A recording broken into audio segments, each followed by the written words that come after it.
Good evening, Cannin users.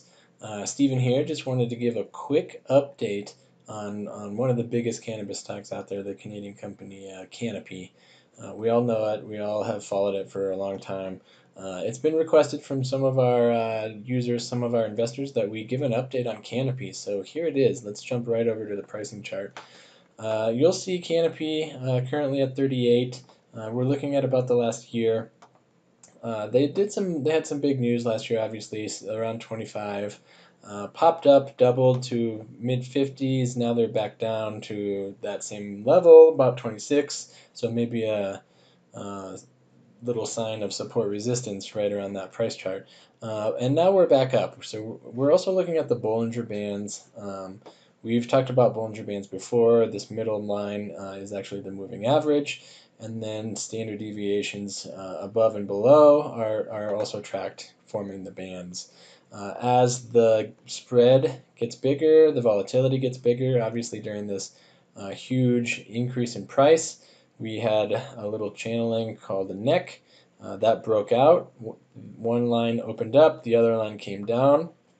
And that's how we know that it's such a powerful move. What do we watch for here? We watch for the opposite Bollinger Band of the move. So price goes up. We're going to look at this bottom Bollinger Band right about here.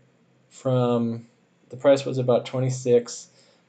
Huge move, and then the Bollinger Band turns, and that turn is what we're looking for. So it turned right about $45, so about $20 in gain, and there's about 5 left in the move, but we're happy with that sort of take profit there. So watch for the turn, and that's kind of a sign that momentum is shifting, and the huge price move might be over.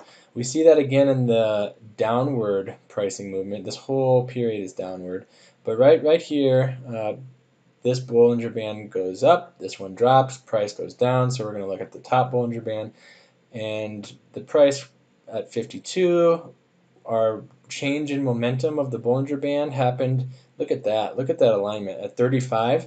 Had we exited right there, which is good practice, we would have captured that whole move and avoided this little retreat. So protected the profits there. So continue to watch Bollinger Bands going apart from each other, and then the lagging band turning the same way during these big pricing moves. Just to zoom in a little more, recently we just had a cross of the moving average. It looks like some big moves here. If this did indeed turn and become a neck, watch for this band to come up, this one to go down, and because it's an up move, we're going to watch for this bottom Bollinger Band. Once it changes, we're going to, if we're in this trade, we're going to watch the change in momentum and then get out when the Bollinger Band tells us. So thank you very much. Keep watching Canopy and keep watching Cannin.com.